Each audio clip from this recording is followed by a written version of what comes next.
Dialogue 1. Nos créations culinaires de rêve. Dans cette conversation, Emma et Louis partagent leurs rêves culinaires. Ils discutent de leurs plats préférés, échangent des idées de recettes originales et parlent de leurs envies gourmandes. Salut Louis. Comment ça va? Salut Emma. Ça va bien. Merci. Et toi?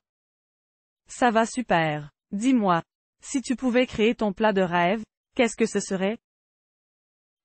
Bonne question. Je pense que ce serait un burger gastronomique. Un mélange de viande savoureuse, de fromage fondant et de condiments spéciaux. Et toi, quel est ton plat de rêve? Pour ma part, j'adorerais créer un dessert spectaculaire. Un gâteau à plusieurs étages, avec des couches de chocolat, de crème fouettée et de fruits frais. Quelque chose de décadent et visuellement impressionnant. Ça a l'air délicieux. Je suis sûr que ton dessert serait un succès. As-tu d'autres idées de recettes originales? Oui, j'aimerais inventer une salade surprenante. Avec des ingrédients inattendus comme des fruits, des légumes croquants et des noix caramélisées. Une explosion de saveurs dans chaque bouchée. Ça me donne faim rien que d'y penser. Une salade créative serait vraiment intéressante à essayer. Et qu'en est-il des plats traditionnels? Y en a-t-il un que tu aimerais revisiter? Absolument. J'aimerais revisiter la recette classique des crêpes. En y ajoutant des ingrédients originaux comme de la crème glacée, des fruits exotiques et une sauce au caramel. Une version moderne et gourmande des crêpes traditionnelles. Ça sonne délicieux. J'aime l'idée d'innover avec des plats traditionnels. Pour ma part, j'aimerais revisiter le gratin dauphinois, en y ajoutant du fromage bleu et des épices pour donner une touche d'audace à ce plat classique. Oh, ça semble délicieusement créatif. Je suis sûr que ton gratin dauphinois revisité serait une véritable explosion de saveurs. As-tu d'autres envies culinaires? Eh bien, j'ai toujours rêvé de cuisiner un festin méditerranéen, avec des mezés, des brochettes de viande grillée et des desserts aux saveurs ensoleillées. Un vrai voyage gastronomique. Ça a l'air fantastique. J'adore la cuisine méditerranéenne, pleine de saveurs fraîches et vibrantes. Ton festin serait une expérience culinaire inoubliable. Merci, Emma. J'espère pouvoir réaliser ce rêve culinaire un jour. Et toi, as-tu des rêves gourmands que tu aimerais voir se concrétiser? Oh, j'en ai tellement. J'aimerais apprendre à faire des sushis parfaits, maîtriser l'art des pâtisseries françaises et découvrir les secrets de la cuisine asiatique. Il y a tellement de choses à explorer. Je suis sûr que tu y arriveras, Emma. Avec ta passion pour la cuisine, les possibilités sont infinies. Je te souhaite de réaliser tous tes rêves culinaires. Merci, Louis. À toi aussi, que tous tes projets culinaires se concrétisent. On se retrouve bientôt pour partager d'autres idées gourmandes. Absolument, Emma. C'est toujours un plaisir de discuter de cuisine avec toi. À très bientôt. S'il vous plaît, aimez et abonnez-vous à la chaîne, cela nous aide vraiment beaucoup, merci. Dialogue 2. Astuces d'organisation personnelle. Dans cette conversation, Emma et Lucas discutent de leurs astuces d'organisation personnelle. Ils partagent leurs conseils, échangent des idées sur la gestion du temps et parlent de l'importance de rester organisé dans la vie quotidienne. Salut Lucas. Comment ça va? Salut Emma. Ça va bien. Merci. Et toi? Ça va super. Dis-moi, as-tu des astuces d'organisation personnelle à partager? Oh oui, j'ai quelques conseils qui pourraient t'aider. Tout d'abord, je trouve qu'établir une liste des tâches à faire est très utile. Cela permet de visualiser ce qu'il y a à accomplir et de prioriser les activités. Je recommande de la mettre à jour régulièrement pour rester sur la bonne voie. C'est une excellente idée. Lucas. J'utilise aussi des listes pour m'organiser. Cela m'aide à garder une vue d'ensemble de ce que j'ai à faire. En plus, cocher les tâches accomplies me procure une satisfaction personnelle. As-tu d'autres conseils? Oui, un autre conseil que je peux te donner est d'établir une routine quotidienne. Avoir des horaires fixes pour certaines activités comme se lever, manger et se coucher permet de créer une structure dans la journée. Cela aide à gérer son temps de manière plus efficace. Je suis tout à fait d'accord, Lucas. J'ai remarqué que lorsque je suis régulière dans ma routine, je me sens plus organisée et productive. Cela me donne également une sensation de stabilité. Suivre une routine peut vraiment simplifier la vie. As-tu d'autres astuces à partager? Bien sûr, Emma. Un autre conseil que je trouve important est de désencombrer son espace de vie. Se débarrasser des objets inutiles et organiser son environnement permet de gagner du temps et de se sentir mieux dans sa tête. Il est plus facile de se concentrer et de rester concentré lorsque l'on a un espace de travail propre et bien rangé.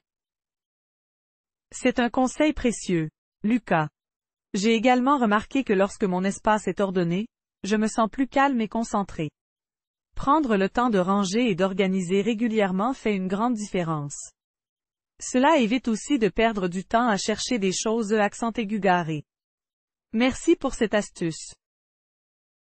De rien, Emma. Je suis heureux que tu trouves cela utile. Une dernière astuce que je peux te donner est de faire des pauses régulières dans ta journée. Prendre quelques instants pour se détendre, respirer profondément ou faire une courte marche peut aider à recharger les batteries et à maintenir une bonne productivité. C'est un excellent conseil, Lucas. Parfois, on peut être pris dans le tourbillon des tâches et oublier de prendre des pauses. Mais ces moments de repos sont essentiels pour se ressourcer et maintenir un bon équilibre. Je vais m'assurer d'intégrer des pauses dans ma journée. Merci. De rien, Emma. Je suis content de pouvoir partager ces astuces avec toi. L'organisation personnelle est un élément clé pour mener une vie équilibrée et productive. J'espère que ces conseils t'aideront dans ton quotidien. Certainement, Lucas. Merci encore pour ces précieux conseils. Je vais les mettre en pratique dès maintenant. Ensemble, nous pouvons être plus organisés et efficaces dans nos vies. Dialogue 3. Nos philosophies personnelles. Dans cette conversation, Emma et Maxime discutent de leur philosophie personnelle. Ils partagent leurs idées sur la vie, le bonheur et la façon dont ils abordent les défis du quotidien. Salut Maxime. Comment ça va? Salut Emma. Ça va bien, merci. Et toi? Ça va super. Dis-moi, quelle est ta philosophie de vie? J'ai une philosophie simple, profiter de chaque instant et rester positif face aux difficultés. Je crois que la gratitude et l'optimisme sont essentiels pour une vie épanouissante. Et toi, quelle est ta philosophie personnelle? Pour ma part, j'essaie de vivre dans l'instant présent. Je crois que c'est important de se concentrer sur le moment présent plutôt que de se préoccuper du passé ou de l'avenir. Cela me permet de savourer pleinement les joies de la vie. C'est une belle philosophie, Emma. Se focaliser sur l'instant présent peut vraiment aider à cultiver la sérénité et la gratitude. Comment abordes-tu les défis de la vie? Lorsque je suis confronté à un défi, j'essaie de le voir comme une opportunité de grandir. Je crois que chaque difficulté renferme une leçon et une possibilité de devenir plus fort. Cela me permet de rester motivé et de trouver des solutions créatives. C'est une façon très inspirante de voir les défis, Emma. Je suis d'accord, chaque épreuve peut être une occasion de se surpasser. As-tu d'autres principes qui guident ta vie quotidienne? Oui. J'essaie d'entretenir des relations positives avec les autres. Je crois que l'empathie et la bienveillance sont essentielles dans nos interactions avec les personnes qui nous entourent. J'essaie d'apporter de la joie et du soutien à ceux qui en ont besoin. C'est admirable, Emma. La bienveillance et l'empathie sont des valeurs importantes qui contribuent à créer un monde meilleur. Qu'en est-il du bonheur? Comment le définis-tu dans ta vie? Pour moi, le bonheur réside dans les petites choses de la vie. C'est apprécier les moments simples, comme partager un repas en famille, se promener dans la nature ou rire avec des amis. Le bonheur se trouve dans les instants de joie authentique. Je suis d'accord avec toi, Emma. Le bonheur se cache souvent dans les moments les plus simples et les plus sincères. C'est important de savoir apprécier ces petites joies au quotidien. Merci de partager ta philosophie personnelle avec moi. Merci à toi aussi, Maxime. C'est enrichissant de discuter de nos philosophies de vie. Cela nous permet de mieux nous connaître et de grandir ensemble. Absolument, Emma. Les échanges comme celui-ci sont précieux. Je suis ravi d'avoir partagé ces réflexions avec toi. À bientôt. À bientôt, Maxime. Prends soin de toi. Dialogue 4. Nos icônes de mode préférées. Dans cette conversation, Emma et Maxime discutent de leurs icônes de mode préférées. Ils partagent leurs inspirations, échangent des opinions sur le style et parlent de l'influence des icônes de mode dans leur vie. Salut Maxime. Comment ça va? Salut Emma. Ça va bien, merci. Et toi? Ça va super. Dis-moi, as-tu une icône de mode préférée? Oh oui. J'en ai plusieurs. Mais si je devais en choisir une, ce serait Coco Chanel. J'admire son style intemporel et son influence durable sur la mode. Elle a révolutionné l'industrie de la mode avec ses créations élégantes et sa vision audacieuse. C'est vraiment intéressant, Maxime. Coco Chanel est en effet une figure emblématique de la mode. Elle a su créer des vêtements et des accessoires qui sont devenus des classiques incontournables. Pour ma part, j'ai une admiration pour Audrey Hepburn. Son style simple et élégant est une source d'inspiration intemporelle. Je suis tout à fait d'accord, Emma. Audrey Hepburn est une icône de grâce et de raffinement. Son look classique et sa personnalité charismatique ont marqué l'industrie de la mode. As-tu d'autres icônes de mode qui t'inspirent? Oui, j'admire également Jane Birkin. Son style bohème et décontracté est une véritable source d'inspiration pour moi. Elle a su créer un look unique qui est à la fois cool et chic. J'apprécie sa simplicité et son authenticité. Jane Birkin a effectivement un style unique qui lui est propre. Son influence dans les années 70 a été énorme et elle est toujours considérée comme une icône de la mode. As-tu déjà essayé de reproduire le style de tes icônes de mode? Oui, parfois j'aime m'inspirer du style de mes icônes de mode préférées et intégrer certaines de leurs influences dans mes tenues. J'essaie de trouver un équilibre entre leur style et ma personnalité. C'est amusant d'expérimenter avec la mode et de créer son propre look. Je suis totalement d'accord avec toi, Emma. La mode nous permet d'exprimer notre individualité et de refléter notre style personnel. Les icônes de mode nous inspirent et nous donnent des idées pour créer des tenues uniques. Quel aspect de la mode te plaît le plus? Ce que j'apprécie le plus dans la mode, c'est la possibilité de jouer avec les couleurs, les tissus et les accessoires pour créer des looks uniques. J'aime exprimer ma créativité à travers les vêtements et les accessoires que je choisis. La mode me permet de me sentir confiante et de montrer ma personnalité. Je comprends totalement, Emma. La mode est un moyen puissant de s'exprimer et de montrer qui nous sommes. C'est une forme d'art qui nous permet d'explorer différentes facettes de notre personnalité. Continuons à nous inspirer des icônes de mode et à créer notre propre style unique. Absolument, Maxime. Merci de partager tes réflexions sur la mode avec moi. C'était une conversation enrichissante. Poursuivons notre voyage dans le monde de la mode et continuons à nous inspirer des grandes icônes de style. S'il vous plaît aimez et abonnez-vous à la chaîne, cela nous aide vraiment beaucoup, merci. Dialogue 5. Nos manèges mémorables dans les parcs d'attractions. Dans cette conversation, Emma et Louis discutent de leurs manèges mémorables dans les parcs d'attractions. Ils partagent leurs expériences, échangent des souvenirs palpitants et parlent de leurs attractions préférées. Salut Louis. Comment ça va? Salut Emma. Ça va bien. Merci. Et toi? Ça va super. Dis-moi, as-tu des souvenirs de manèges mémorables dans les parcs d'attractions? Oh oui. J'ai un souvenir incroyable du Grand 8 dans un parc d'attractions. C'était une montée d'adrénaline incroyable. Les loopings et les virages serrés m'ont vraiment donné des frissons. C'était une expérience inoubliable. Wow. Ça a l'air vraiment excitant. Je n'ai jamais osé essayer le Grand 8, mais ça me tente. De mon côté, j'ai adoré l'attraction des montagnes russes aquatiques. Glisser à toute vitesse sur les toboggans et être aspergé d'eau était à la fois amusant et rafraîchissant. Je me suis éclaté. Les montagnes russes aquatiques sont géniales. J'aime l'idée de combiner l'excitation des montagnes russes avec une touche aquatique. Ça doit être rafraîchissant, surtout pendant les journées chaudes d'été. As-tu d'autres attractions préférées? Oui. J'ai également beaucoup apprécié les manèges à sensations fortes comme la tour de chute libre. Monter tout en haut, puis descendre en chute libre à grande vitesse, c'était vraiment intense. Mon cœur battait à tout rompre, mais j'ai adoré chaque instant.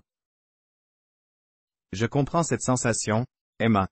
Les tours de chute libre sont vraiment palpitantes. La montée d'adrénaline avant la chute et la sensation de libération pendant la descente sont incomparables. C'est une expérience à vivre au moins une fois. As-tu d'autres souvenirs marquants? Oui. Il y a aussi le manège de la Grande Roue. Monter tout en haut et admirer la vue panoramique du parc était magique. C'était un moment de calme et de détente après toutes les sensations fortes. J'aimais observer le parc d'attractions d'en haut. La Grande Roue offre effectivement une vue spectaculaire sur le parc. C'est une pause agréable pour profiter de l'ambiance et apprécier la beauté des environs. J'apprécie ces moments de détente entre les manèges à sensations fortes. Qu'as-tu aimé dans les parcs d'attractions en général? J'adore l'ambiance joyeuse et festive des parcs d'attractions. Il y a toujours une énergie positive et un esprit de plaisir qui règne. J'aime aussi l'idée de pouvoir passer une journée entière à m'amuser avec mes amis, à rire et à profiter de chaque instant. Je suis totalement d'accord, Emma. Les parcs d'attractions sont des endroits où l'on peut laisser libre cours à notre côté joueur et se créer des souvenirs inoubliables. C'est une véritable évasion du quotidien. J'ai hâte de vivre de nouvelles aventures dans les parcs d'attractions. Moi aussi, Louis. Les parcs d'attractions sont toujours synonymes de moments incroyables. J'espère que nous aurons l'occasion de découvrir de nouveaux manèges et de partager de nouvelles aventures ensemble. Absolument, Emma. Je suis sûr que cela nous réserve encore de nombreuses surprises. Vivement notre prochaine visite dans un parc d'attractions. Oh oui? J'ai hâte. Ce sera génial. En attendant, profitons des souvenirs que nous avons déjà créés dans les parcs d'attractions. Dialogue 6. Les réalisateurs de films préférés. Dans cette conversation, Lisa et Mark discutent de leurs réalisateurs de films préférés. Ils partagent leurs opinions, parlent de leur style de réalisation et échangent des recommandations de films. Salut Marc. Comment ça va? Salut Lisa. Ça va bien. Merci. Et toi? Ça va super. Dis-moi, qui est ton réalisateur de films préféré? Oh, j'ai tellement de réalisateurs que j'admire. Mais si je devais en choisir un, ce serait Christopher Nolan.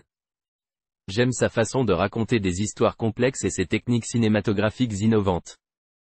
Et toi, qui est ton réalisateur préféré? J'apprécie beaucoup le travail de Sofia Coppola. Ses films ont une atmosphère unique et une sensibilité féminine qui me touche. J'aime sa capacité à capturer les émotions et à créer des personnages profonds. Quels autres réalisateurs t'intéressent? J'admire également Quentin Tarantino. Ses films sont uniques et ont un style distinctif. J'aime son utilisation audacieuse de la violence et ses dialogues percutants. Il sait vraiment captiver son public. Et toi, as-tu d'autres réalisateurs que tu aimes? Oui, j'apprécie également les films de Pedro Almodóvar. Son approche artistique et ses thèmes audacieux me fascinent. Ses films sont souvent colorés et émotionnellement puissants. J'aime sa capacité à mélanger le drame et l'humour avec subtilité. C'est génial que nous ayons des goûts différents en matière de réalisateurs. Cela montre la diversité du cinéma et nous permet de découvrir de nouveaux styles et perspectives. As-tu des recommandations de films de tes réalisateurs préférés? Absolument. Si tu aimes Sofia Coppola, je te recommande vivement de regarder Lost in Translation et Virgin Suicide. Ce sont deux films magnifiques qui illustrent parfaitement son talent. Et toi, quel film de Quentin Tarantino recommanderais-tu? Pour les films de Tarantino, je te recommande Pulp Fiction et Inglourious Basterds. Ce sont deux chefs-d'œuvre qui mettent en évidence son style unique et son sens de la narration. Tu ne seras pas déçu.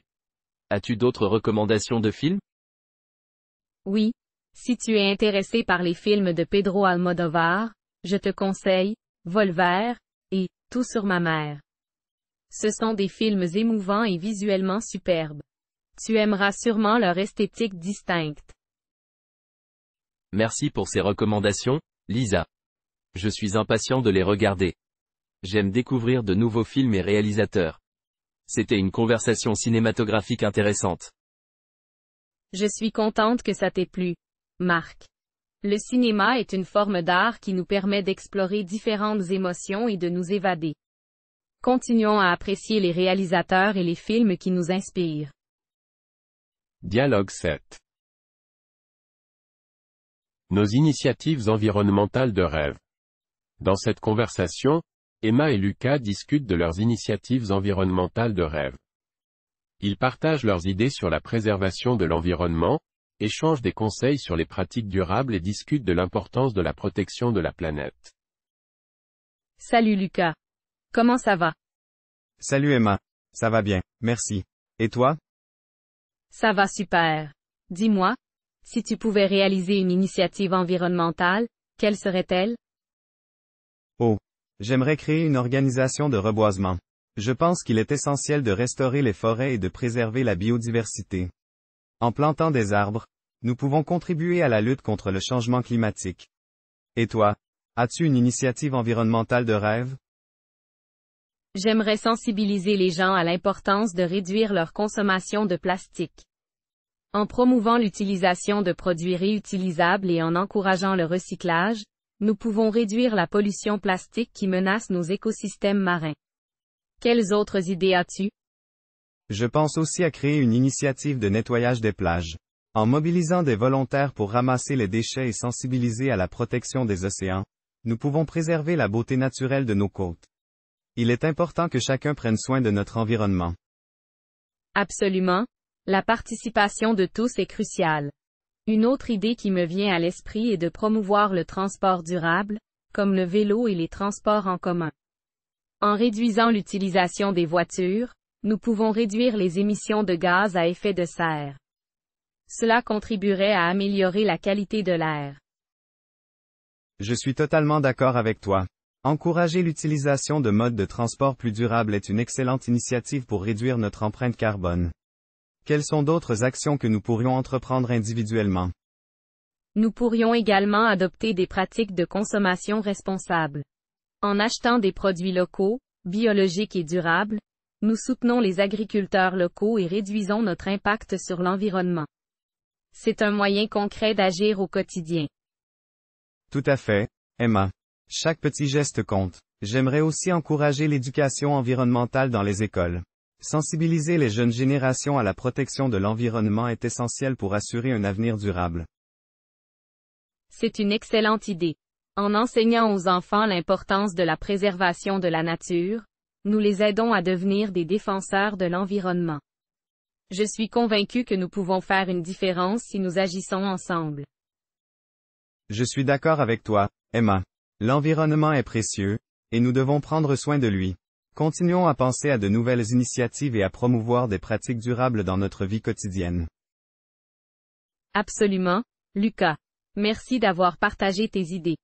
Ensemble, nous pouvons contribuer à créer un monde plus vert et plus respectueux de la nature. S'il vous plaît, aimez et abonnez-vous à la chaîne, cela nous aide vraiment beaucoup. Merci. Dialogue 8. Nos applications de pleine conscience préférées. Dans cette conversation, Emma et Maxime discutent de leurs applications de pleine conscience préférées. Ils partagent leurs expériences, échangent des conseils et parlent des avantages de l'utilisation de ces applications dans leur pratique de pleine conscience. Salut Maxime. Comment ça va? Salut Emma. Ça va bien. Merci. Et toi? Ça va super. Dis-moi, utilises-tu des applications de pleine conscience? Oh oui, j'utilise régulièrement des applications de pleine conscience. Elles m'aident à me recentrer, à gérer le stress et à cultiver la présence dans le moment présent. C'est une façon pratique d'intégrer la pleine conscience dans ma vie quotidienne. Et toi, en utilises-tu? Oui. J'utilise également des applications de pleine conscience. Elles sont vraiment pratiques pour m'aider à me détendre, à me concentrer et à développer une plus grande conscience de moi-même. Quelle est ton application de pleine conscience préférée? Ma préférée est Petit Bambou. Cette application propose une grande variété de méditations guidées adaptées à différents besoins et niveaux de pratique. J'apprécie aussi les programmes thématiques qui permettent de travailler sur des aspects spécifiques de la vie. Petit Bambou est en effet une excellente application. Personnellement, j'aime beaucoup l'application Calm. Elle propose des séances de méditation guidée, de la musique relaxante et des histoires pour aider à la relaxation et à l'endormissement. Je connais Calm, et j'ai entendu de bons retours à son sujet. Il est important de trouver une application qui correspond à nos besoins et qui nous inspire dans notre pratique de pleine conscience. As-tu d'autres applications de pleine conscience à recommander? Oui. J'ai aussi utilisé l'application Headspace. Elle offre des méditations guidées, des exercices de respiration et des séances de pleine conscience pour différents moments de la journée. C'est une application très complète et accessible. Headspace est en effet très populaire et propose une approche progressive de la pleine conscience. J'apprécie également l'application Insight Timer, qui offre une grande variété de méditations guidées, de musique relaxante et de groupes de méditation en ligne. Insight Timer est une excellente recommandation. C'est génial qu'il y ait tant d'options disponibles pour trouver l'application qui nous convient le mieux. As-tu des conseils pour tirer le meilleur parti de ces applications de pleine conscience? Mon conseil serait de créer une routine régulière en intégrant la pratique de la pleine conscience dans notre emploi du temps quotidien. Que ce soit le matin au réveil, pendant une pause dédiée ou le soir avant de se coucher, il est important de trouver un moment qui fonctionne pour nous. Et surtout, être ouvert et bienveillant envers soi-même dans notre pratique. Je suis tout à fait d'accord avec toi, Maxime. La régularité et la bienveillance envers soi-même sont essentielles pour développer une pratique de pleine conscience durable. Merci de partager tes expériences et tes conseils. C'était une conversation inspirante sur la pleine conscience et les applications qui peuvent nous accompagner dans notre cheminement. Merci à toi aussi, Emma. C'était un plaisir de discuter de nos applications de pleine conscience préférées. Continuons à cultiver la pleine conscience et à explorer de nouvelles ressources pour nourrir notre bien-être mental et émotionnel. Dialogue 9. Nos concerts de musique mémorables. Dans cette conversation, Emma et Lucas discutent de leurs concerts de musique mémorables. Ils partagent leurs expériences, échangent des souvenirs et parlent de l'impact de la musique dans leur vie. Salut Lucas. Comment ça va? Salut Emma. Ça va bien. Merci. Et toi? Ça va super. Dis-moi, as-tu assisté à des concerts de musique mémorables? Oh oui, j'ai eu la chance d'assister à un concert de mon groupe préféré l'année dernière. C'était une expérience incroyable. L'énergie de la foule, la musique en direct, c'était tout simplement magique. Et toi, as-tu des concerts mémorables dont tu te souviens? Absolument, Lucas. J'ai assisté à un concert en plein air l'été dernier. La musique, les lumières, l'ambiance festive, tout était parfait. C'était vraiment une soirée inoubliable. Quel était le meilleur concert auquel tu as assisté? Le meilleur concert auquel j'ai assisté était celui de Coldplay. Ils ont une énergie incroyable sur scène et leurs chansons sont si puissantes. Je me souviens avoir chanté et dansé toute la nuit. C'était un moment magique que je n'oublierai jamais. Coldplay est un groupe fantastique. J'aurais aimé pouvoir assister à l'un de leurs concerts. Mais mon concert préféré était celui de Adele. Sa voix est incroyable et elle sait vraiment comment captiver le public. J'ai été ému aux larmes par sa performance. Je comprends tout à fait, Adele est une artiste incroyable. Sa voix puissante et émotionnelle peut toucher les cœurs de millions de personnes. Quels autres concerts mémorables as-tu eu la chance de vivre? J'ai également assisté à un concert de Ed Sheeran. C'était un concert en petit comité et l'atmosphère était très intime. Il a réussi à créer une connexion spéciale avec le public. C'était un moment magique où j'ai pu apprécier sa musique de manière plus personnelle. Ed Sheeran est un artiste très talentueux. J'imagine que l'ambiance intime du concert a ajouté une dimension spéciale à l'expérience. J'ai hâte de pouvoir assister à d'autres concerts mémorables à l'avenir. Moi aussi, Lucas. Les concerts sont vraiment des expériences uniques. La musique a le pouvoir de nous transporter, de nous émouvoir et de créer des souvenirs inoubliables. Continuons à profiter de la magie de la musique et à vivre de nouveaux moments mémorables. Absolument, Emma. Merci d'avoir partagé ces souvenirs de concert avec moi. C'était une conversation inspirante. Continuons à nous laisser emporter par la musique et à créer de nouveaux souvenirs incroyables. Dialogue 10. Les techniques de narration préférées. Dans cette conversation, Emma et Thomas discutent de leurs techniques de narration préférées. Ils partagent leurs expériences, échangent des idées sur les différents moyens de raconter une histoire et discutent de l'importance de la narration dans l'art de communiquer. Salut Thomas. Comment ça va? Salut Emma. Ça va bien, merci. Et toi? Ça va super. Dis-moi, as-tu des techniques de narration préférées lorsque tu racontes une histoire? Oh oui, j'adore utiliser des descriptions vivantes et des dialogues pour donner vie à mes histoires. J'aime aussi intégrer des éléments de suspense pour garder les auditeurs captivés. Et toi, quelles sont tes techniques de narration préférées? J'aime beaucoup utiliser des métaphores et des comparaisons pour rendre mes histoires plus imagées. Je trouve que cela aide à créer une connexion émotionnelle avec les auditeurs. J'aime aussi varier le rythme et l'intonation de ma voix pour maintenir l'intérêt de mon public. Les métaphores et les comparaisons sont en effet très puissantes pour transmettre des émotions. J'apprécie également les histoires qui utilisent une structure chronologique claire, en suivant une progression logique. Cela permet de rendre l'histoire plus cohérente et facile à suivre. C'est vrai, la structure chronologique peut être très efficace. J'aime aussi utiliser des retournements de situation inattendus pour surprendre les auditeurs et les tenir en haleine. Cela ajoute une dose de suspense à l'histoire. Les retournements de situation sont très captivants. Ils peuvent transformer complètement l'histoire et garder les auditeurs sur le bord de leur siège.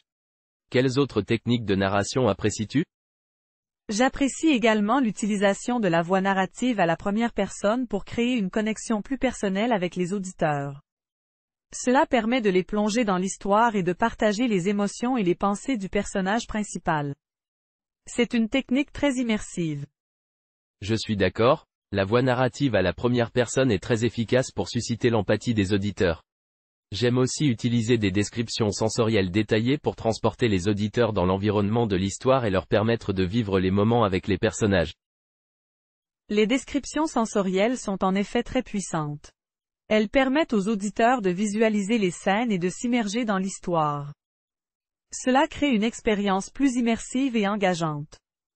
As-tu d'autres techniques de narration à partager? J'apprécie également l'utilisation de la répétition pour renforcer certains éléments clés de l'histoire. Cela aide à créer une structure narrative solide et à mettre en évidence les moments importants. C'est une technique simple mais efficace. La répétition peut en effet ajouter de la force et de la cohérence à une histoire. J'aime aussi utiliser des cliffhangers à la fin des chapitres pour maintenir l'attention des lecteurs et les inciter à continuer leur lecture. C'est une manière stimulante de garder l'intérêt. Les cliffhangers sont très efficaces pour créer du suspense. Cela donne envie aux lecteurs de tourner la page et de découvrir la suite de l'histoire. Merci de partager ces techniques de narration. C'était une conversation inspirante. Merci à toi aussi, Thomas. C'était un plaisir d'échanger sur nos techniques de narration préférées. Continuons à explorer et à développer notre art de raconter des histoires captivantes. S'il vous plaît, aimez et abonnez-vous à la chaîne, cela nous aide vraiment beaucoup. Merci. Dialogue 11. Programme d'échange culturel de rêve. Dans cette conversation, Emma et Alexandre discutent de leur rêve de participer à des programmes d'échange culturel. Ils partagent leurs aspirations et discutent des avantages de l'immersion dans une autre culture. Salut Alexandre. As-tu déjà pensé à participer à un programme d'échange culturel? Salut Emma. Absolument. C'est un de mes plus grands rêves. J'aimerais vivre une expérience enrichissante en découvrant une nouvelle culture et en échangeant avec des personnes d'autres pays. Je suis totalement d'accord avec toi, Alexandre. Je pense que l'immersion dans une autre culture est une expérience incroyable qui permet de développer une compréhension plus profonde du monde qui nous entoure. Exactement, Emma. Je crois que cela nous ouvre l'esprit et nous permet de remettre en question nos propres préjugés et idées préconçues. Oui, c'est tellement vrai. J'aimerais beaucoup vivre dans un pays anglophone pour améliorer ma maîtrise de la langue et découvrir leur mode de vie. Pour ma part, je suis attiré par les pays asiatiques, comme le Japon ou la Corée du Sud. Leurs traditions, leur art et leur philosophie de vie m'inspirent énormément. Le Japon et la Corée du Sud sont en effet fascinants. Je serais également intéressé par un programme d'échange en Amérique latine pour découvrir leur musique, leur danse et leur riche héritage culturel. C'est une excellente idée, Emma. L'Amérique latine est un véritable melting pot de cultures, et chaque pays a sa propre identité unique. Ce serait une expérience inoubliable. J'aimerais aussi échanger avec des familles d'accueil pour vivre une immersion totale dans la culture locale. Pouvoir partager le quotidien d'une famille et participer à leurs activités serait incroyablement enrichissant. Je suis entièrement d'accord. Les familles d'accueil sont un excellent moyen de se plonger dans la vie quotidienne du pays d'accueil. On peut apprendre énormément de choses en vivant avec les habitants locaux. Et imagine toutes les nouvelles amitiés que l'on pourrait nouer. Rencontrer des jeunes du monde entier, partager nos histoires et créer des liens durables, c'est vraiment excitant. Tu as raison, Emma. Les amitiés internationales sont précieuses, car elles nous permettent de voir le monde sous de nouvelles perspectives et d'élargir notre horizon. J'ai vraiment hâte de vivre cette expérience un jour. Je suis prête à travailler dur pour économiser de l'argent et trouver le programme d'échange qui correspond à mes intérêts. Je te soutiens à 100%, Emma. Je suis sûr que nous pourrons réaliser notre rêve de participer à un programme d'échange culturel. C'est une aventure qui changera nos vies à jamais. Absolument, Alexandre. Merci d'avoir partagé ce rêve avec moi. Je suis convaincu que nous vivrons des moments incroyables et nous créerons des souvenirs inoubliables grâce à ces programmes d'échange culturel. Dialogue 12. Nos blogueurs mode préférés. Dans cette conversation, Emma et Lucas discutent de leurs blogueurs mode préférés. Ils partagent leurs inspirations, échangent des conseils sur le style vestimentaire et discutent de l'influence des blogueurs sur la mode. Salut Lucas. As-tu des blogueurs mode préférés? Salut Emma. Oui, j'adore suivre les blogs mode. L'un de mes préférés est Pauline. Ses tenues sont toujours élégantes et tendances. Elle a un sens du style incroyable. Oh oui, je connais Pauline. J'adore sa façon de mélanger des pièces classiques avec des éléments plus audacieux. Elle sait vraiment comment créer des looks uniques. Absolument. Et toi, as-tu d'autres blogueurs mode que tu aimes suivre? Oui, j'apprécie beaucoup les articles de mode de Laura. Elle propose des astuces pour créer des tenues simples mais élégantes. J'aime sa philosophie de la mode accessible à tous. C'est génial. La mode ne devrait pas être réservée à quelques-uns. Laura a vraiment compris cela et partage des conseils utiles pour être bien habillée sans se ruiner. Tout à fait d'accord. Je pense que les blogueurs mode peuvent être une source d'inspiration pour expérimenter de nouveaux styles et découvrir des marques moins connues. As-tu des conseils pour trouver de nouveaux blogueurs? Oui, je recommande de chercher des recommandations sur les réseaux sociaux. Les plateformes comme Instagram et Pinterest regorgent de profils de blogueurs mode populaires. On peut également suivre des hashtags liés à la mode pour découvrir de nouveaux visages. C'est une excellente idée. Les réseaux sociaux sont un moyen efficace de découvrir de nouveaux talents et de rester à jour sur les dernières tendances. Et qu'en est-il de l'influence des blogueurs mode sur l'industrie de la mode? Les blogueurs mode ont certainement un impact significatif sur l'industrie.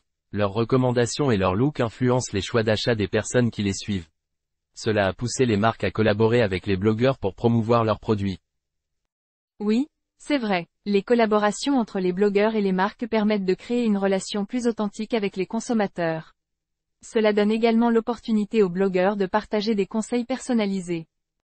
Absolument. Cependant, il est important de garder un esprit critique et de ne pas suivre aveuglément les tendances. Chacun a son propre style et il est important de s'exprimer à travers sa propre créativité. Je suis tout à fait d'accord. La mode est une forme d'expression personnelle et il est important de rester fidèle à soi-même. Les blogueurs peuvent servir d'inspiration, mais nous devons toujours rester authentiques dans nos choix vestimentaires. Tout à fait, Emma. Trouver son propre style est essentiel et les blogueurs peuvent nous aider à explorer de nouvelles idées. C'est ce qui rend la mode si excitante. Je suis entièrement d'accord. J'adore l'exploration et l'expérimentation de différents styles. C'est grâce aux blogueurs mode que j'ai découvert de nouvelles marques et des façons uniques de porter mes vêtements. C'est génial de partager cette passion pour la mode avec toi, Emma. Nous pouvons continuer à nous inspirer mutuellement et à élargir nos horizons stylistiques. Absolument, Lucas. Merci d'avoir partagé tes blogueurs mode préférés. Je suis ravie de pouvoir discuter de mode avec toi et d'apprendre de nouvelles choses. Dialogue 13. Stratégie de gestion du temps personnel. Dans cette conversation, Emma et Lucas discutent de leur stratégie personnelle pour mieux gérer leur temps. Ils échangent des conseils pratiques sur la planification, la priorisation et l'équilibre entre les activités quotidiennes. Salut Lucas. Comment est-ce que tu gères ton temps au quotidien? Salut Emma. Pour être honnête, ce n'est pas toujours facile. Mais j'ai quelques stratégies qui m'aident. J'utilise une liste de tâches pour planifier ma journée et je les classe par ordre de priorité. C'est une bonne idée, Lucas. J'ai également du mal à décider quelle tâche accomplir en premier. Comment fais-tu pour établir tes priorités? Pour établir mes priorités, j'évalue l'importance et l'urgence de chaque tâche. Je commence par les tâches les plus importantes et les plus urgentes, puis je passe aux autres. C'est logique, Lucas. Je vais essayer d'utiliser cette méthode pour mieux prioriser mes tâches. Je suis sûr que cela t'aidera, Emma. Une autre astuce que j'utilise est de regrouper des tâches similaires. Cela me permet de gagner du temps en me concentrant sur un domaine spécifique à la fois. C'est une bonne idée, Lucas. Je me retrouve souvent à passer d'une tâche à l'autre sans vraiment me concentrer. Je vais essayer de regrouper mes tâches similaires pour être plus efficace. C'est une excellente initiative, Emma. Une autre stratégie que je trouve utile est de fixer des limites de temps pour chaque tâche. Cela me permet de rester concentré et d'éviter de trop m'étendre sur une seule tâche. C'est une astuce intéressante, Lucas. Parfois, je me laisse emporter par une tâche et cela prend tout mon temps. Je vais essayer de définir des limites pour mieux gérer mon temps. C'est une bonne démarche, Emma. Enfin, je pense qu'il est important de s'accorder des pauses régulières pour se ressourcer. Prendre du temps pour soi permet de recharger ses batteries et d'être plus productif. Je suis d'accord avec toi, Lucas. J'oublie souvent de prendre des pauses et je me sens épuisé à la fin de la journée. Je vais intégrer des moments de détente dans ma planification quotidienne. C'est super, Emma. En mettant en pratique ces stratégies, je suis convaincu que tu pourras mieux gérer ton temps et atteindre tes objectifs plus efficacement. Merci, Lucas. Je suis reconnaissante de partager ces conseils avec toi. Ensemble, nous pouvons progresser dans notre gestion du temps et améliorer notre productivité. S'il vous plaît, aimez et abonnez-vous à la chaîne, cela nous aide vraiment beaucoup, merci. Dialogue 14. Souvenirs inoubliables de ski, snowboard. Dans cette conversation, Emma et Antoine discutent de leur voyage de ski, snowboard mémorable. Ils partagent leurs expériences, échangent des anecdotes et parlent de leur passion pour les sports d'hiver. Salut Antoine. Comment ça va? Salut Emma. Ça va bien. Merci. Et toi? Ça va super. Dis-moi, as-tu des souvenirs inoubliables de ski ou de snowboard? Oh oui, j'ai eu la chance de vivre de nombreuses expériences incroyables sur les pistes. L'un de mes souvenirs les plus mémorables était lorsque j'ai fait du snowboard dans les Alpes françaises. Les paysages étaient à couper le souffle et les sensations de glisse étaient indescriptibles. Waouh! Ça a l'air incroyable. Antoine. Je peux imaginer la beauté des montagnes enneigées et la sensation de liberté sur les pistes. Personnellement, j'ai eu un souvenir inoubliable lors de ma première descente en ski. J'étais un peu nerveuse au début, mais une fois que j'ai pris confiance et que j'ai senti la vitesse, j'ai été complètement transportée par l'adrénaline. C'est génial, Emma. La première fois que l'on découvre la glisse, c'est vraiment spécial. On ressent à la fois l'excitation et la satisfaction de maîtriser les virages et de descendre les pentes. Quels autres endroits de ski ou de snowboard as-tu visité? J'ai également eu la chance de skier dans les Pyrénées françaises. Les paysages étaient différents, mais tout aussi magnifiques. J'ai adoré dévaler les pistes enneigées et profiter du soleil hivernal. C'était une expérience inoubliable. Les Pyrénées sont en effet un endroit magnifique pour pratiquer des sports d'hiver. J'y suis allé une fois et j'ai été impressionné par les panoramas et la qualité des pistes. As-tu des anecdotes amusantes à partager? Oui. J'ai une anecdote rigolote lors d'une sortie de snowboard. Alors que je descendais une piste, j'ai glissé sur une plaque de glace et j'ai perdu l'équilibre. J'ai fini par atterrir les fesses dans la neige, sous les rires de mes amis. Heureusement, je n'ai pas été blessé et nous avons tous ri de cette chute inattendue. Ah, ça arrive à tout le monde, Emma. Les chutes font partie de l'apprentissage et cela crée souvent des moments de complicité et de rire entre amis. Je me souviens d'une fois où j'ai essayé de faire un saut en snowboard et j'ai atterri sur mes fesses aussi. Nous avons tous applaudi ma maladresse. Les chutes sont des souvenirs amusants à raconter par la suite. Elles font partie de l'aventure du ski et du snowboard. J'adore l'ambiance chaleureuse des stations de ski et la passion partagée par tous les amateurs de sports d'hiver. Je suis entièrement d'accord avec toi, Emma. L'ambiance dans les stations de ski est toujours joyeuse et dynamique. Les gens viennent de tous horizons pour profiter des sports d'hiver et créer des souvenirs inoubliables. C'est une véritable passion qui nous unit tous. C'est exactement ça, Antoine. Les sports d'hiver nous permettent de nous évader, de nous reconnecter à la nature et de ressentir une véritable sensation de liberté. Ces souvenirs de ski et de snowboard resteront gravés dans nos esprits pour toujours. Absolument, Emma. Les souvenirs de ski et de snowboard sont précieux et nous rappellent la beauté de la nature et les moments de pur plaisir sur les pistes. Continuons à profiter de ces sports incroyables et à créer de nouveaux souvenirs chaque hiver. Dialogue 15. Nos programmes éducatifs de rêve. Dans cette conversation, Emma et Lucas discutent de leurs programmes éducatifs de rêve. Ils partagent leurs aspirations, échangent des idées sur l'éducation et parlent de l'importance de l'apprentissage dans leur vie. Salut Lucas. Comment ça va? Salut Emma. Ça va bien. Merci. Et toi? Ça va super. Dis-moi, as-tu un programme éducatif de rêve en tête? Oh oui, j'ai toujours rêvé de participer à un programme d'échange culturel à l'étranger.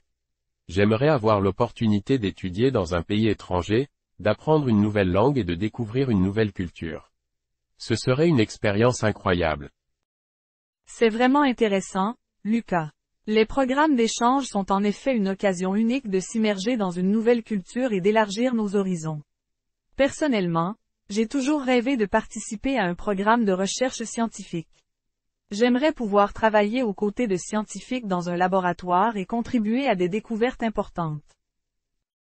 C'est génial, Emma. Les programmes de recherche sont une excellente façon d'approfondir ses connaissances dans un domaine spécifique. Travailler avec des chercheurs et participer à des projets de recherche serait une expérience très enrichissante. As-tu d'autres programmes éducatifs qui te fascinent? Oui. J'ai également toujours été attiré par les programmes d'études à l'étranger. J'aimerais passer une année entière dans un pays étranger, étudier dans une université internationale et explorer une nouvelle culture. Ce serait une opportunité incroyable d'améliorer mes compétences linguistiques et de vivre une expérience vraiment immersive. Je te comprends totalement, Emma. Les programmes d'études à l'étranger offrent une occasion unique de se familiariser avec de nouvelles perspectives et de développer une compréhension interculturelle. Ce serait une expérience inoubliable. Quel aspect des programmes éducatifs te plaît le plus? Ce que j'apprécie le plus dans les programmes éducatifs, c'est la possibilité d'apprendre de nouvelles connaissances et de développer de nouvelles compétences. J'aime me sentir stimulé intellectuellement et j'apprécie l'opportunité de me plonger dans des sujets qui me passionnent. L'éducation joue un rôle crucial dans notre développement personnel et professionnel. Je suis totalement d'accord avec toi, Emma. L'apprentissage est un voyage continu qui nous permet de grandir et de nous épanouir. Les programmes éducatifs offrent des possibilités d'explorer nos intérêts, de développer nos compétences et de nous ouvrir de nouvelles perspectives. Continuons à nourrir notre soif d'apprentissage. Absolument, Lucas. Merci de partager tes réflexions sur l'éducation avec moi. C'était une conversation enrichissante. Poursuivons notre quête du savoir et continuons à rechercher des opportunités éducatives qui nous permettent de réaliser nos rêves les plus fous. Dialogue 16. Époques historiques préférées. Dans cette conversation, Emma et Louis discutent de leurs époques historiques préférées. Ils partagent leurs intérêts pour différentes périodes et échangent des informations fascinantes sur l'histoire. Salut Louis. J'ai entendu dire que tu es passionné d'histoire. Quelle est ton époque historique préférée? Salut Emma. En effet, l'histoire m'intéresse beaucoup. Mon époque historique préférée est l'Égypte antique. J'adore en apprendre davantage sur les pharaons, les pyramides et les mystères de cette civilisation. C'est vraiment fascinant. De mon côté, j'ai un faible pour la période médiévale. Les châteaux, les chevaliers et les histoires de cour me transportent dans un autre temps. Ah, j'adore aussi le Moyen Âge. Les batailles épiques, les tournois de chevalerie et les légendes arthuriennes sont des sujets qui me passionnent également. Oui, c'est une époque riche en récits héroïques et en romances chevaleresques. Une autre période qui m'attire est la Renaissance. La Renaissance est en effet une époque marquante. Les découvertes scientifiques, les grands artistes et les progrès dans les domaines de la littérature et de la musique en font une période de grande effervescence culturelle. Tout à fait. Les œuvres de Léonard de Vinci, Michel-Ange et tant d'autres artistes de la Renaissance continuent de nous émerveiller. Une autre époque qui me fascine est l'Antiquité grecque. Ah, l'Antiquité grecque. La philosophie, la démocratie, les Jeux olympiques. Tant d'éléments qui ont marqué cette période. Les récits mythologiques et les avancées dans les domaines de la science et des mathématiques sont également captivants. Absolument. Les contributions des philosophes grecs comme Socrate, Platon et Aristote ont laissé une empreinte indélébile sur notre pensée. Une autre époque qui m'intéresse est la période victorienne. La période victorienne est en effet intéressante. Les avancées industrielles, les changements sociaux et l'essor de la littérature victorienne en font une époque riche en transformations et en contrastes. Oui, l'ère victorienne est marquée par une forte influence de la morale, des codes de conduite et des avancées scientifiques. Une autre époque qui me passionne est la Révolution française. La Révolution française a été un tournant majeur de l'histoire. Les idées de liberté, d'égalité et de fraternité ont eu un impact durable sur le monde. Les événements de cette époque sont fascinants à étudier. Absolument. La Révolution française a changé le cours de l'histoire et a laissé un héritage politique et social important. C'était une période de grands bouleversements et de lutte pour la justice. Merci d'avoir partagé tes époques historiques préférées, Emma. Il est fascinant de voir à quel point nous avons tous des intérêts différents et que chaque époque a quelque chose d'unique à offrir. Merci à toi aussi, Louis. J'ai vraiment apprécié cette discussion sur nos époques historiques favorites. L'histoire est une source inépuisable de connaissances et d'inspiration. Tout à fait, Emma. C'est toujours passionnant de plonger dans le passé et d'en apprendre davantage sur les événements et les personnages qui ont façonné notre monde. S'il vous plaît, aimez et abonnez-vous à la chaîne, cela nous aide vraiment beaucoup, merci. Dialogue 17. Nos rôles de rêve au cinéma. Dans cette conversation, Emma et Hugo discutent de leur rôle de rêve au cinéma. Ils partagent leurs aspirations, échangent des idées sur des genres de films et parlent de leurs personnages idéaux. Salut Hugo. Comment ça va? Salut Emma. Ça va bien, merci. Et toi? Ça va super. Dis-moi, si tu pouvais jouer n'importe quel rôle au cinéma, quel serait-il? C'est une question intéressante. J'aimerais beaucoup jouer le rôle d'un super-héros. Être un personnage avec des pouvoirs extraordinaires et sauver le monde serait vraiment excitant. Et toi? Quel serait ton rôle de rêve? Pour ma part, j'adorerais jouer le rôle d'une détective. Incarner un personnage intelligent, résoudre des énigmes et démêler des mystères me fascine. Ce serait un défi stimulant et captivant. Wow! Jouer le rôle d'une détective serait vraiment cool.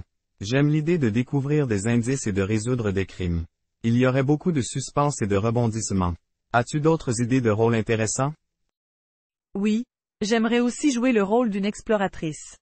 Partir à l'aventure, découvrir de nouveaux endroits et vivre des expériences uniques. Ce serait une opportunité de voyager à travers des paysages incroyables et de rencontrer des cultures différentes. C'est une idée fantastique. Jouer le rôle d'une exploratrice permettrait de vivre des aventures palpitantes et d'explorer des contrées inconnues. Je suis sûr que ce serait une expérience enrichissante. As-tu des genres de films préférés dans lesquels tu aimerais jouer? Oui, j'aime beaucoup les films romantiques. Jouer dans une histoire d'amour passionnante, avec des rebondissements et des moments tendres, serait vraiment captivant. J'aime l'idée de transmettre des émotions fortes aux spectateurs. Je comprends. Les films romantiques peuvent être très touchants. J'aime aussi les films d'action. Jouer dans des scènes d'action palpitantes, avec des cascades et des combats, serait une expérience remplie d'adrénaline. J'aimerais vraiment relever ce défi. C'est génial, Hugo. Les films d'action sont toujours passionnants à regarder. Jouer dans ces scènes doit être à la fois intense et excitant. J'espère que tu auras l'opportunité de réaliser ce rêve. Dialogue 18. Les films comiques préférés. Dans cette conversation, Emma et Lucas discutent de leurs films comiques préférés. Ils partagent leurs recommandations et échangent sur les films qui les ont fait rire. Salut Lucas, comment ça va? Salut Emma. Ça va bien. Merci. Et toi? Ça va bien aussi. J'adore regarder des films comiques pour me détendre. As-tu un film comique préféré? Oui. J'adore le film Les Tuches. C'est une comédie française qui raconte l'histoire d'une famille modeste qui gagne à la loterie et se retrouve soudainement riche. Les situations cocasses et les personnages attachants m'ont fait beaucoup rire. Oh, j'ai entendu parler de ce film. Beaucoup de gens disent qu'il est très drôle. Je devrais le regarder. De mon côté, j'adore le film Intouchable. C'est une comédie dramatique basée sur une histoire vraie. Les acteurs sont formidables et l'humour est présent tout au long du film. Intouchable est un excellent choix. J'ai adoré ce film également. L'alchimie entre les deux acteurs principaux est incroyable. As-tu d'autres recommandations de films comiques? Oui, un autre film que j'ai beaucoup apprécié est Bienvenue chez les Ch'tis. C'est une comédie française qui raconte l'histoire d'un postier muté dans le nord de la France. Les différences culturelles et les quiproquos sont source de nombreuses scènes hilarantes. Ah oui. Bienvenue chez les Ch'tis est un classique de la comédie française. J'ai ri du début à la fin. Je te recommande aussi le film américain, La folle journée de Ferris Bueller. C'est l'histoire d'un lycéen qui simule une maladie pour sécher les cours et vivre une journée délirante à travers la ville. Merci pour la recommandation, Lucas. Je vais certainement le regarder. Un autre film que j'aime beaucoup est Hors Normes. C'est une comédie dramatique qui aborde le thème de l'autisme de manière touchante et humoristique. Les acteurs sont extraordinaires. Hors Normes est un film incroyable. L'histoire est à la fois drôle et émouvante. J'ai été captivé du début à la fin. Je suis ravi que tu l'aimes aussi. As-tu d'autres films comiques à partager? Oui, un dernier film que je recommande est Le Dîner de cons. C'est une comédie française culte qui met en scène un dîner où chaque convive doit amener un invité ridicule. Les dialogues sont hilarants et les situations sont absurdes. Ah, j'ai entendu parler de Le Dîner de cons. C'est un film très populaire en France. Je vais le mettre sur ma liste à regarder. Merci pour tes recommandations, Emma. De rien, Lucas. J'espère que tu apprécieras ces films autant que moi. C'était agréable de discuter de nos films comiques préférés. Oui, c'était vraiment amusant. J'adore le pouvoir du rire. Passons une bonne soirée et à la prochaine fois. Merci, Lucas. Bonne soirée à toi aussi et à bientôt. Dialogue 19. Les festivals culturels. Deux amis discutent des festivals culturels auxquels ils ont assisté et partagent leurs expériences sur les traditions, la musique et la nourriture de différentes cultures. Two friends discuss the cultural festivals they have attended and share their experience with tradition, music, and food from different cultures. Salut, Thomas. Quel est ton festival culturel préféré? Salut, Sophie. J'adore le festival de musique et de danse latino-américaine. C'est un événement vibrant où l'on peut découvrir la passion et l'énergie des danses comme la salsa et la bachata. Oh, j'ai toujours voulu apprendre la salsa. Les festivals de danse sont si divertissants. Pour ma part, j'ai eu la chance d'assister au festival chinois du Nouvel An. C'était fascinant de voir les danses du dragon et les défilés colorés. Le festival du Nouvel An chinois est incroyable. J'ai également assisté au festival de la cuisine méditerranéenne.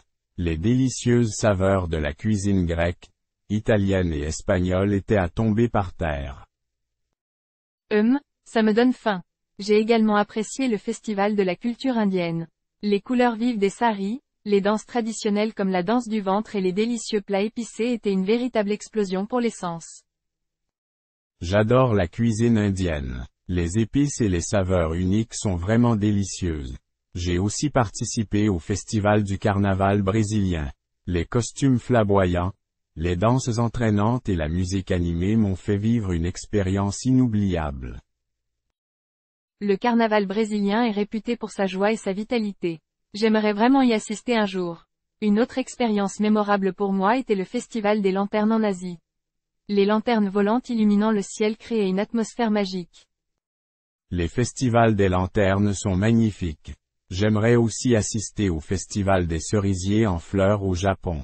Les paysages remplis de cerisiers en fleurs sont tout simplement un accent aigu époustouflant. Oh, le festival des cerisiers en fleurs est sur ma liste de souhaits. C'est un spectacle incroyable de voir les arbres couverts de fleurs roses. Un autre festival que j'ai aimé était le festival de la Saint-Patrick en Irlande. La musique celtique et l'ambiance festive étaient contagieuses. J'aimerais vraiment vivre l'expérience du festival de la Saint-Patrick. L'Irlande est réputée pour sa culture riche et ses festivités animées. Les festivals culturels sont une merveilleuse façon de découvrir et d'apprécier la diversité du monde qui nous entoure.